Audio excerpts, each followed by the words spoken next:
Previous chapter में केल पूरी तरह से तैयार था निकलने के लिए और इस चैप्टर की शुरुआत में घोड़ा गाड़ी का सीन दिखाया था। यहाँ पे केल इससे पूछता है कि तुम क्यों चाहती थी कि हम साथ में जाए। एमरेल कह रही है यंग मास्टर काइल आपको क्या लगता है, आप जरा सोचिए हमारा टेरिटरी में एक नेवल बेस बनाना कैसा रहेगा।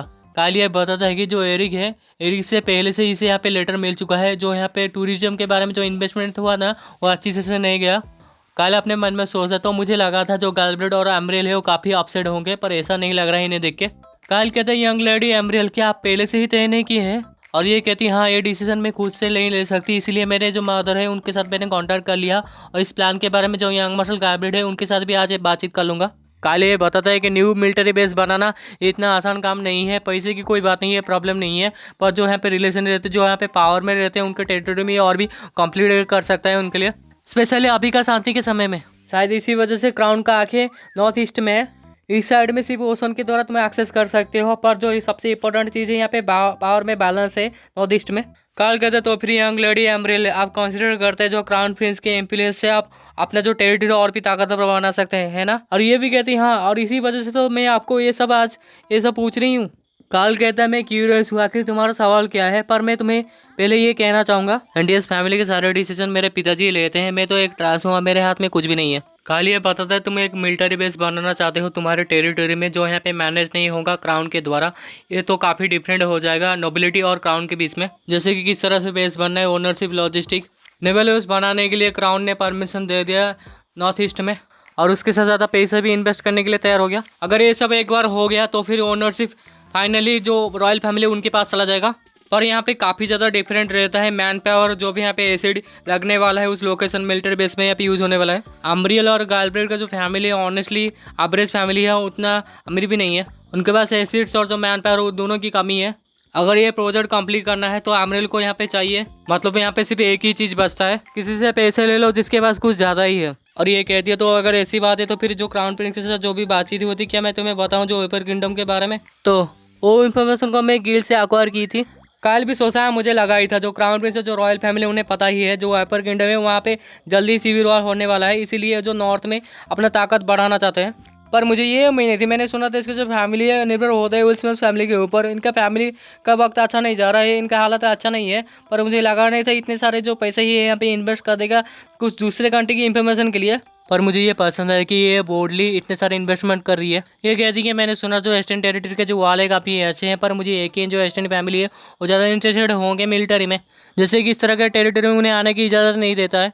काइल कहते मैं अपने पिताजी से बात करूंगा इसके बारे में, और ये कहती है हम भी जो ऑफिशियली रिक्वेस्ट है उन्हें भेज देंगे। काइल ये बताता है अगर ये बेस क्रिएट हो गया जो पावर बैलेंस है नॉर्थ ईस्ट में वो सारे शिफ्ट हो जाएंगे केल, एरिक, एमरियोल और जो ग्लैब्रेड 4 फैमिली में। अगर हमारा फैमिली फंड प्रोवाइड करेगा तो फिर हमारा फैमिली को काफ़ी सारे मल्टीपल डिसीज जो सपोर्ट यहाँ पे मिलेगा उस बेस से।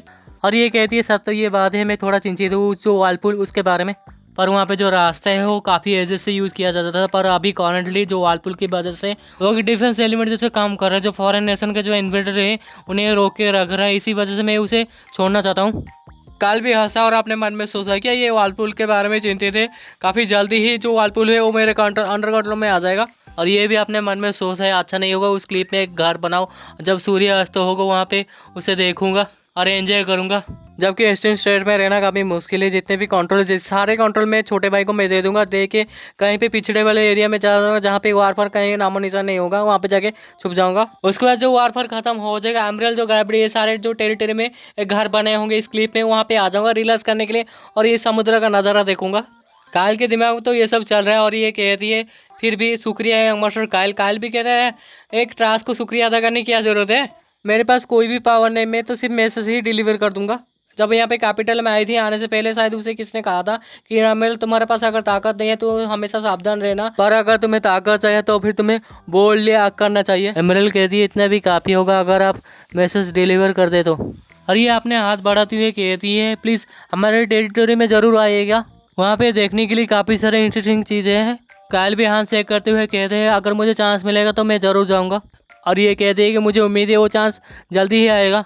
इतने सारे बातें होने के बाद दोनों यहाँ पे फाइनली उतर जाते हैं। उतरने के बाद जो काइल है वो वॉच टावर की तरफ देखता है और कहता है करंटली अभी 8 o'clock है। काइल ये बताते जो इवेंट के लिए यहाँ पे तैयारी करने जो भी स्टाफ है वो जल्दी 1 घंटे के अंदर आ जाएंगे। और 8:30 बजे जो रॉयल नाइट है वो लोगों को अलाउ भी कर देंगे एंटर करने के लिए। इस तरह का सिचुएशन में सबसे ज़्यादा मुश्किल होता है अंदर आना या फिर बाहर जाना। और ये जो गेम है जल्दी ही शुरू हो जाएगा। नेकलेस, बैग्स, पेंडेंट्स जो मैजिक होम में किसी भी शेप में यहाँ पे छुपा हुआ हो सकता है, किसी लोगों के पास भी हो सकता है, किसी के पास भी। चाइहान और उसका जो ग्रुप है जल्दी ये सब ढूंढ लेंगे, एक बार ढूंढ लेंगे। तभी पीछे से कोई कहता है तुम यहाँ पे हो, और ऐसा लग रहा है हर कोई यहाँ पे जल्दी आ गया है। काल के दिमाग में तो ये सब चल रहा है, उसका जो दोस्त यहाँ पे चश्मे से हो गए थे, बिल्कुल हम सब 8:30 बजे यहाँ पे शुरू हो गए थे। पर तुम्हें याद है ना, तुम्हें कुछ भी नहीं करना है, हमेशा शांति ही रहना है। काल भी अपने मन में सोचा हाँ यू आर राइट, मुझे यहाँ पे कुछ भी नहीं करना है। तभी वो देखता है टेलर और जो प्रिंस है कुछ बातचीत कर रहे हैं, और टेलर तो अपने पैरों में ही खड़ा हुआ है। टेलर की तरफ देख के कहता है आखिर ये कैसे मुमकिन है। तभी काल के पास ड्रैगन आ जाता है, आके कहता है हमने जितने भी बॉम्ब थे वो सबको डिसमेंटल कर दिए हैं और सेम ही लोकेशन पे है। उसके बाद मैं तुरंत ही आ गया। ऐसा लग रहा है तुम काफ़ी बिजी हो। एक कमजोर इंसान, अगर तुम्हें चोट लगने वाली होगी तो फिर शील्ड का यूज़ कर लेना। काले और ड्रैगन अपने में तो बिजी है बात करने में, और ये लोग कहते चलो हमें जो कैरेज है कैरेज के अंदर चला जाना चाहिए। काले अपने मन में सोचा है कि मुझे तो नहीं लगता जो शील्ड है उसे यूज़ करने की जरूरत भी पड़ेगी। क्राउन प्रिंस के पास बॉल्टर आके कहते जो सारे तैयार, सारे जो प्रिपरेशन वो कंप्लीट हो चुका है। तो प्रिंस कहते तो फिर चलो चलते हैं यहाँ से निकलते हैं। अंदर आने के बाद काल का चेहरा कुछ इस तरह का होता है क्योंकि उसके सामने ये दोनों बैठे हुए होते हैं। टेलर कहते हैं hello nice to meet you, हम आपसे दोबारा मिल रहे हैं। जो एमरियल है वो कहते हैं हाँ आपसे मिलकर भी काफ़ी अच्छा लगा, मैं एमरियल हूँ। काल के दिमाग में ये चल रहा होता है कि जो क्राउन प्रिंस ने जानबूझ कर हम सबको एक साथ डाला है। नियो भी कहते हैं नाइस टू मीट यू। काल तो अपने मुंह घुमा के बैठा है उस तरफ। उसके दिमाग में तो ये चल रहा है कि जल्दी ही जो तबाही है वो शुरू हो जाएगी। और यहीं पे चैप्टर खत्म।